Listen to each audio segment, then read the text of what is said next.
It was about 10 years ago that I met Jonathan Silver, and our friendship was born. Jonathan, formerly a venture capitalist, a private investor on the hedge fund side as well.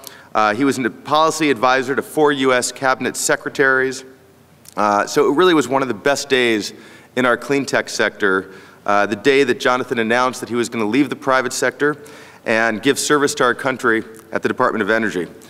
He's lived up to that promise. The old perceptions of the Department of Energy and the Loan Guarantee Program have been transformed by Jonathan and his team. I've said a number of times, this is not your father's DOE. Jonathan was named one of the top 10 influencers in the green tech industry in 2010. As the executive director of the U.S. DOE Loan Programs Office, he leads the $70 billion Clean Energy Investment Fund, overseeing financing of a wide range of solar, wind, geothermal, biofuels, fossil, and even nuclear energy projects. He also heads the more than $20 billion investment program in the advanced automotive technology arena. I've said to Jonathan, when he and I have spoken many times, I think Jonathan has probably been the largest both venture capitalist and project financier in the clean tech sector in the last 18 months. It is my privilege to welcome my friend Jonathan Silver.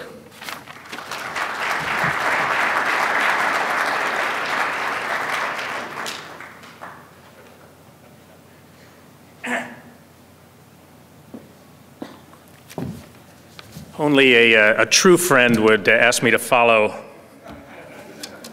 TJ. But settle in, because I have 600 slides.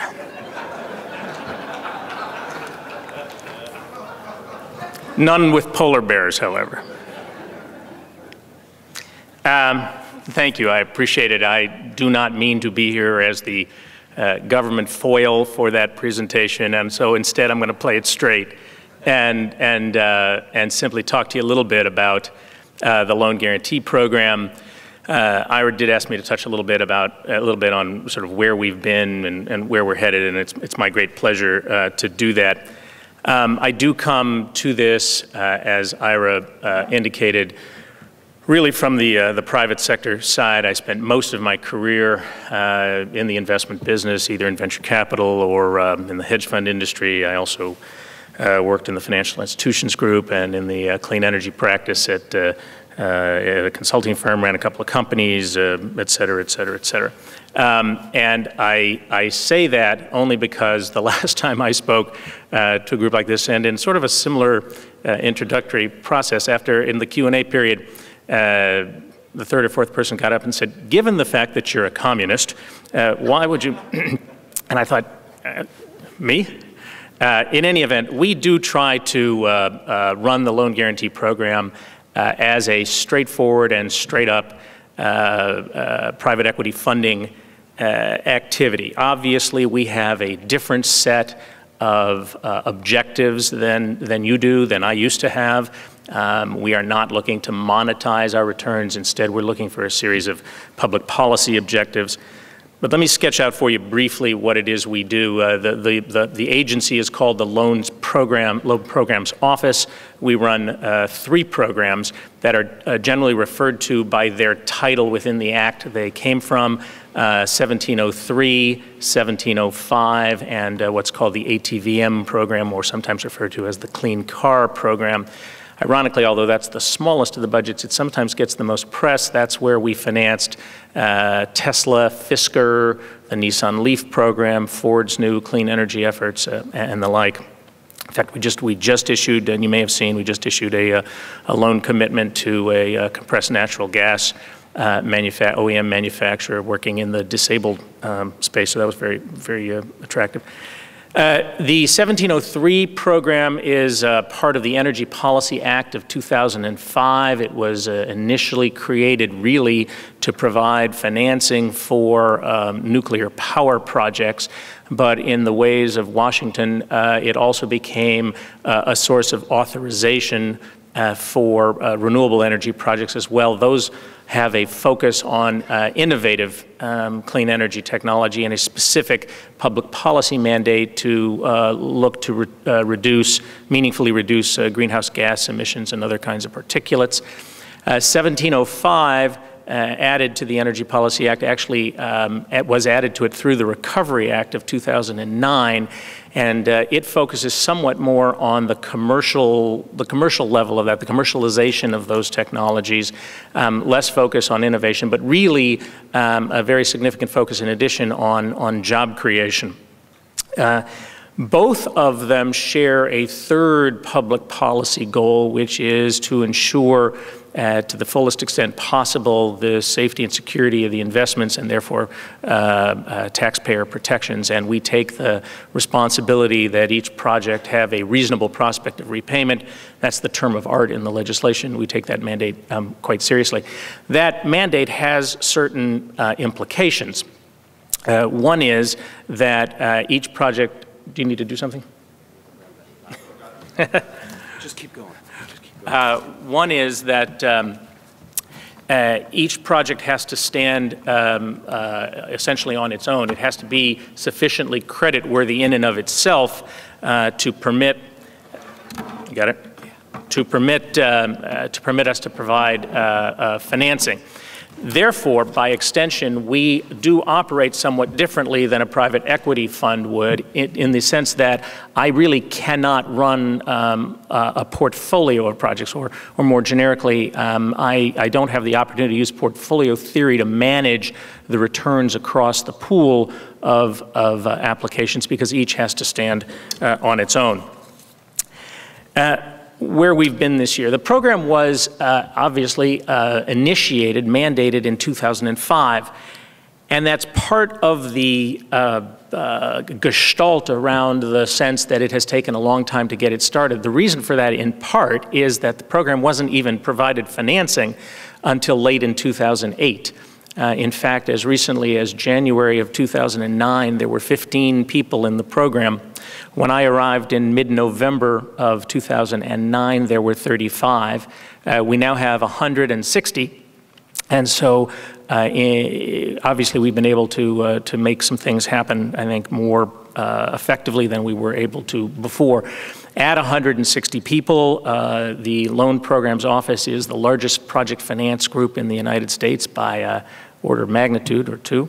And I am pleased to say that we've been able to attract some really terrific talent from all the places you would expect us to be able to find folks out of blue chip operations. We've had a lot of activity this year. We have made, over the last 14 months, we've made 23 investments, invested a total of almost $27 billion in projects with total project costs over $42 billion, I think it is now. Among those investments are investments in what will be the world's largest wind farm, a project called Shepherd's Flat in Central Oregon, the first nuclear power plant financed in the last 30 years or so. We have provided financing to two of the world's largest solar thermal projects, and as I made reference to before, a number of clean car efforts as well. I am pleased to be able to report today, although I am not going to step on the story which will appear later, that later this afternoon we will announce two more transactions that will receive conditional commitments. One, a large solar project, and one which I'm very pleased about, which will be our very first investment in a biofuels project. So that's coming later today. I will just leave you with that tidbit. Let me give you a sense of scale of some of what we've done. In the last 10 months, the loan programs put more money into clean energy generation projects than the entire private sector did in 2009. So the sense that we are moving slowly, which is no longer true as a statement, also needs to be balanced against the size and complexity of the projects that we are working on. The investments that we've made in energy generation will produce over 4 gigawatts of power. To give you some frame of reference there, that's enough to power about 1 million homes, something along the size of Chicago, for example. And if you were to measure the CO2 reductions across all of the projects that we financed, irrespective of when they occurred over the last 150,000 years, they would be the equivalent of taking 9 million cars off the roads.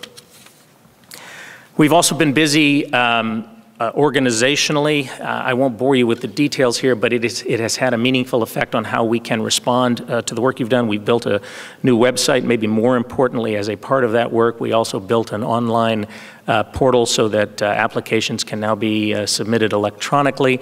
It's pretty obvious why that wasn't done. I can't really explain, but in any event, it's had the effect of reducing our intake reviews from 3 to 4 months to 8 to 10 business days. We have radically streamlined the way in which we manage the processes. We've moved to standardized templates for our term sheets. You cannot standardize the due diligence, but to the extent that we can manage that process concurrently rather than sequentially as we used to, we do that as well. I made a note to myself, I didn't say it, but I should have said that online portal I made reference to won the first place award for the best business process management software tool developed last year. So I think we're doing all the right things.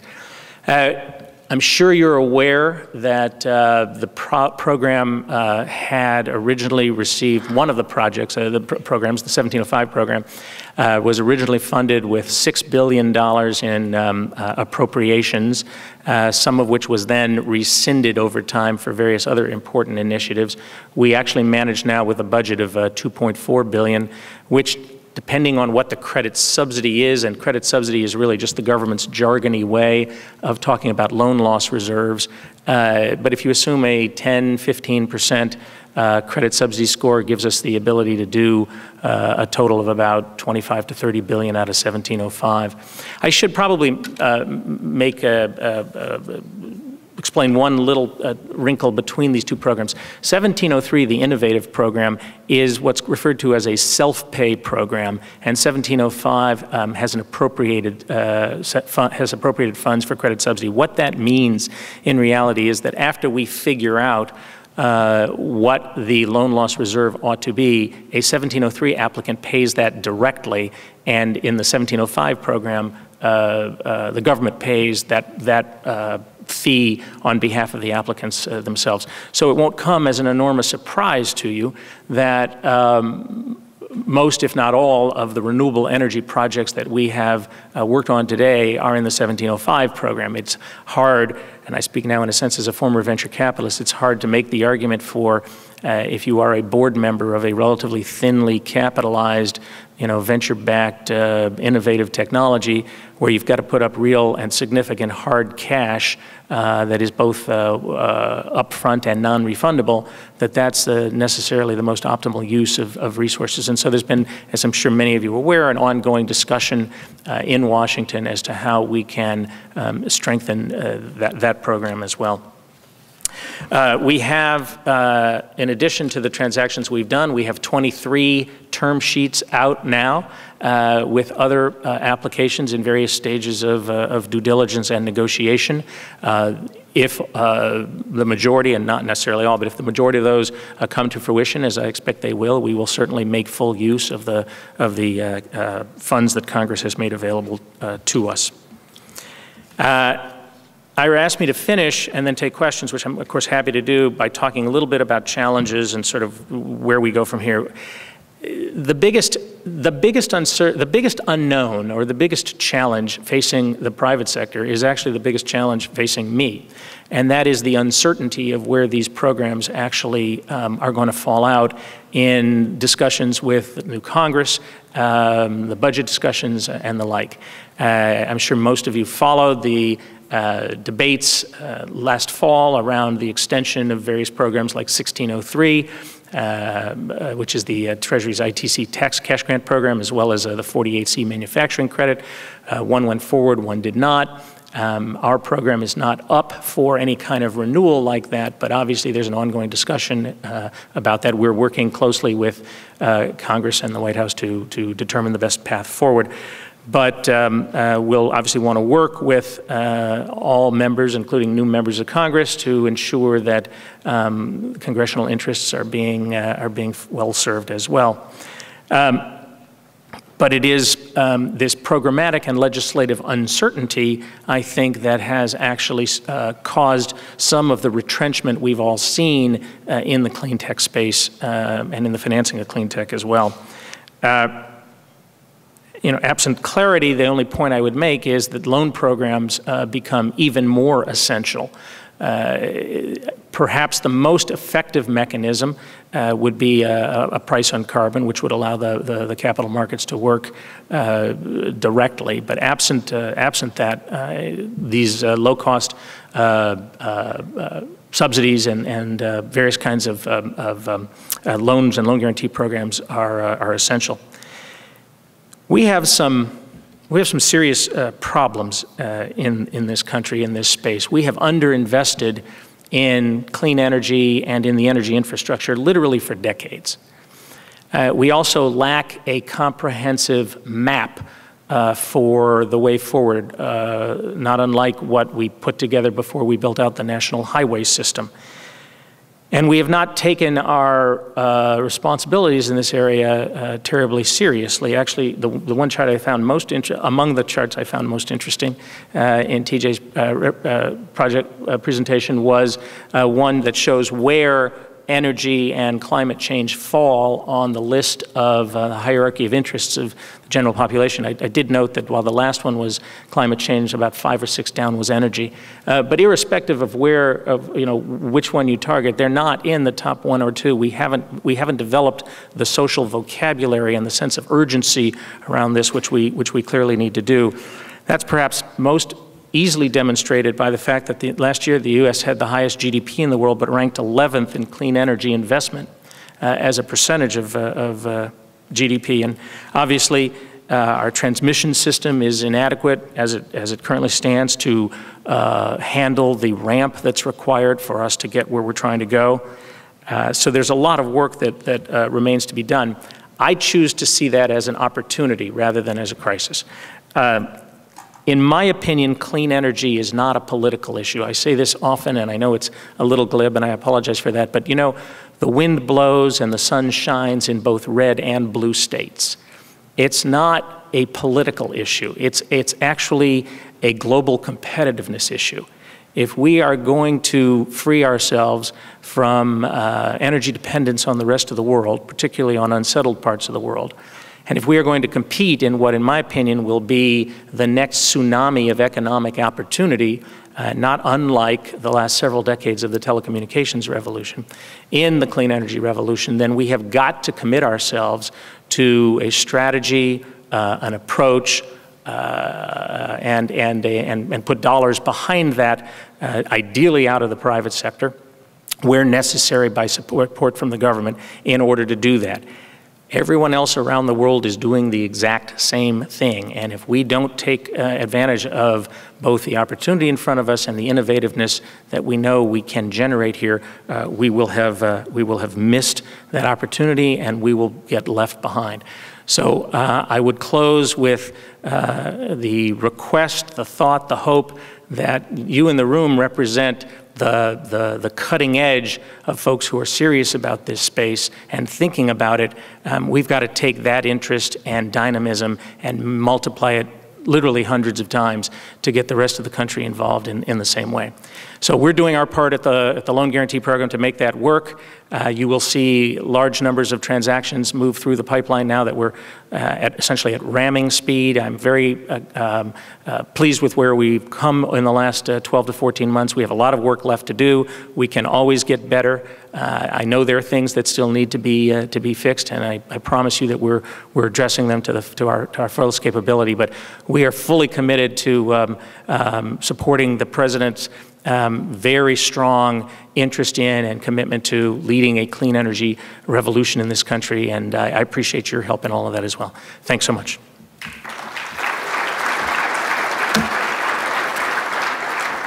And I did it in fewer than 600 slides.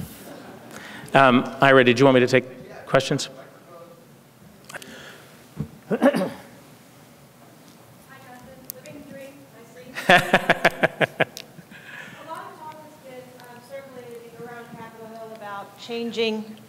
About changing how the loan guarantee program works, or revisiting how it could be done. There was the Clean Energy Development Authority proposed last year. What do you see lying ahead for the program? What changes do you think need to be done by Congress, or what do you think you'd like to do if they never get around to agreeing on anything? Well, I should first answer that question by explaining why the living the dream quote. I used to, people say, how's it going? I'd say, I'm still standing. And I was told that a better interpretation of that would be, I'm living the dream. So I also need to say most honestly about this, this program and this agency, like most programs, is an execution effort. So we don't actually take positions on public policy. We execute public policy. And the public policy in place now mandates the work that we do. That being said, of course, we are obviously closely involved in discussions with the White House and with Capitol Hill on how to most effectively manage the government's interests in and investments in this area. For those of you following the budget debates, there's obviously been discussion around what the appropriate amount of funding for nuclear power projects is, as well as for additional credit subsidy in the 1703 program, and we'll work to make that to execute that. We have far more applications in-house than we can possibly handle given the resources that we've got. I am pleased to say that having gone through them, we have a large number of very attractive and interesting projects in-house, but it is certainly a true statement that the number of projects and applications that have been filed exceed the financial resources that we have to do that. So I am hopeful that Congress and the White House, and working with us and we working with them, will figure out the best path forward for that. Yes, sir. Andy Patterson with EBI. Just for this audience, and kudos for getting the program back on track, Jonathan, it would be useful to explain in more detail, perhaps, the working of the Treasury Grant Program with the Loan Guarantee Program, because a lot of people do financial models and deal structuring, not anticipating the Treasury Grant being used for prepayment of the loan. And it comes as a shock in the term sheet negotiations when you get that far, because it doesn't appear anywhere, that policy doesn't appear from OMB anywhere in the solicitation. So if you could explain with the extension going forward how the Treasury Grant Program and the Loan Guarantee Program interact, that would clarify it for a lot of the deals being done in this room. Sure. The question makes reference to the 1603 ITC cash grant that I referenced earlier in my own comments.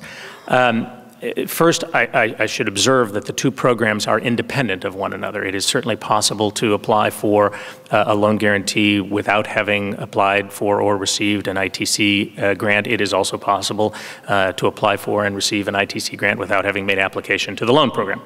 That being said, there are a fairly large number of projects that have applied for both.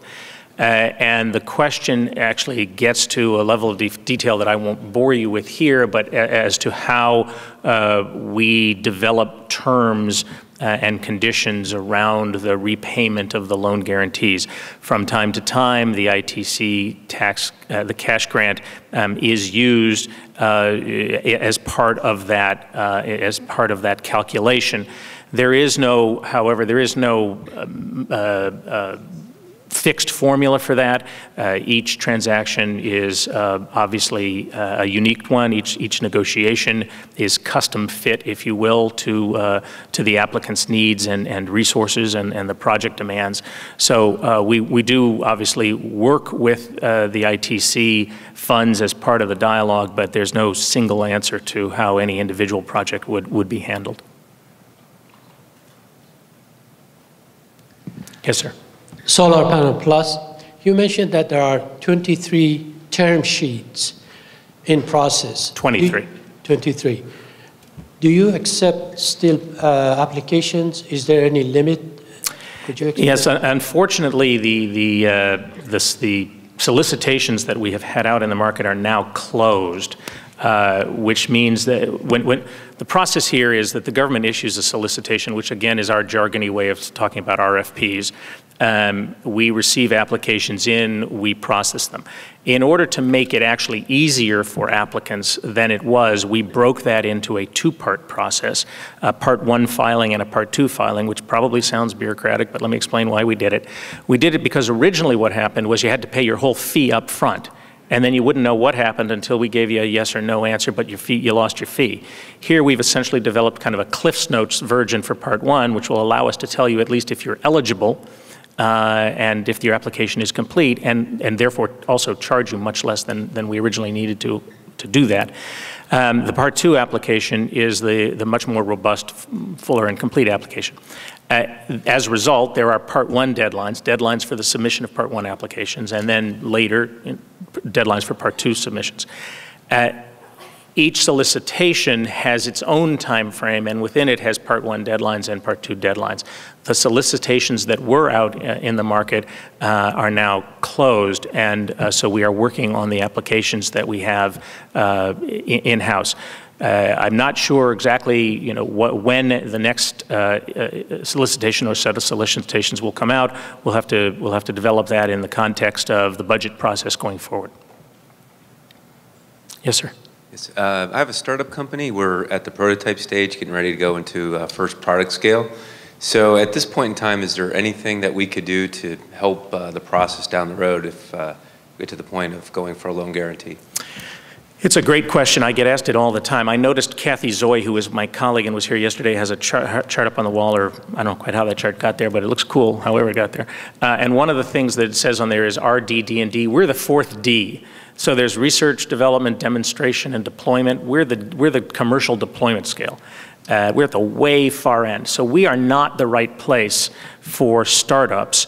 But the Department of Energy has a large number of programs, principally inside the EERE agency, which Kathy runs, which stands for Energy Efficiency and Renewable Energy, which is the right place to go. There's a series of programs to provide funding and other kinds of support through the lab system, for example, for demonstration work for pilot plants and the like. And then even earlier than that, we developed a new initiative called ARPA-E, which is a little bit like our version of DARPA for the Defense Department, which is working on really cutting-edge technologies, and that might, depending on where you are, depending on where you are in your rollout, that might be a place to look as well.